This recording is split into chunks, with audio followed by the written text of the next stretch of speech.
Some may ask, is the dress code sexist? If so, how do we go about changing it for the better? This is what I will be exploring in my speech. The topic is explaining how the dress code is sexist and how it can be changed. It affects you and your future generations. An example of somebody that I know that was affected by the dress code is either my siblings who have been dress coded or their friends and family that have also been dress coded. Now, the things I will be doing a brief review and preview. A brief review of what the definition of the dress code a brief review of the definition of the dress code, explaining the difference between male and female policy, explaining the effect it has on other people, explaining if it's different in other countries, or what would happen if we did change. Some keywords, main points, and subpoints. Definition. What is it? What does it mean? Transition. Differences of male versus female. Or transition problem/cause, which is the school gender bias. Difference. What is the difference between male and female policy? Transition. Effects on others. Or transition cause/solution. School bias and abolishing school dress code. How it affects people. How can it affect you? Transition. Change on others. Change. Has it changed in other places? Is it still the same? What would happen if I changed it? General purpose. To persuade. Specific purpose, to persuade my audience about the sexism of dress code and to abolish it. Pattern, problem, cause, solution, opposition. Thesis, today we will be looking at the problems of sexism of the school dress code. The cause, which is the school district. The solution is abolishing the dress code or making it equal, and explaining how those who oppose the solution might have a bias. Now you might be asking, what is the definition of the dress code? According to dress code by Merriam-Webster.com dictionary, https Merriam Dictionary, the dress code is a formally or socially imposed standards of dress. An example: the school imposed a new dress code that forbids students from wearing jeans.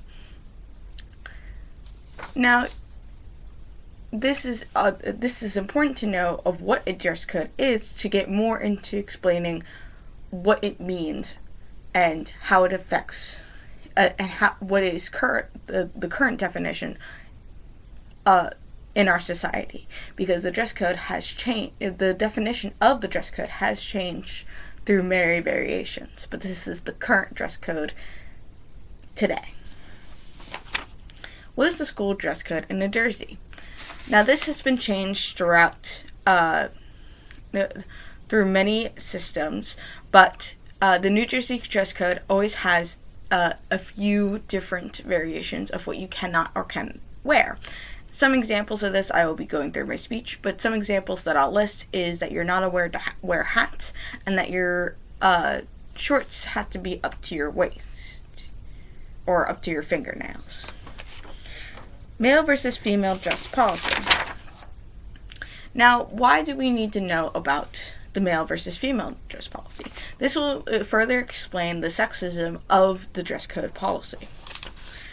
According to AtlanticCity.education, the restrictions and severity of the dress code vary widely across these states, 22 of which have form a law grading local districts.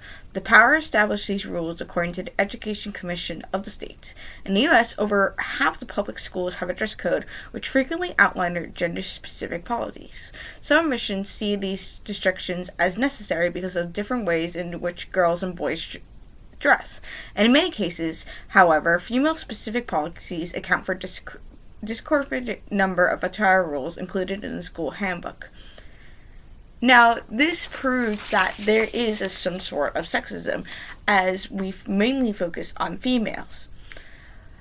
In terms of female versus male policy, there are things that people who are more female attired to be dress coded, as in they aren't aware to wear tank tops, while boys are allowed to wear tank tops because it is seen as distracting. This is something I will go further into my speech. How does the dress code affect the LGBTQ community and others? The dress code isn't just sexist, but it does also affect people of lesser majorities. From the book, this is shown from the Brookdale database, ERIC, for banning of natural and traditional African and African hairstyles, as well as extensions, multicolored cuts, and unique hairstyles. This policies of female bodies. Reality is that the dress code violations disproportionately disadvantage minoritized students, including students of color, LGBTQ students, and females, and removed some gender-neutral policies. As in, there are some places where you can't wear something if you feel specifically non-binary. You cannot dress to that attire. How does the school dress code encourage sexism and racism? In some states, they encourage this by either not doing anything about the way of changing the school dress code, but also continuously to encourage people to not question the validity of the actual dress code itself. And this is something I will be more explaining in my speech. What is the dress code in other places? Is it still racist or sexist?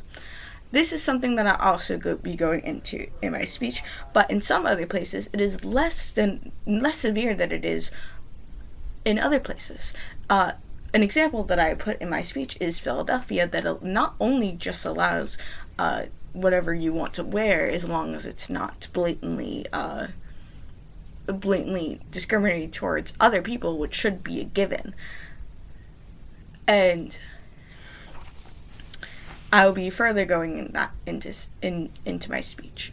My main thing that I want to persuade people for my speech is that we should be abolishing dress code to a certain extent, which the basics should be not wearing anything that could harm others, or not wearing anything at all, which should be a given.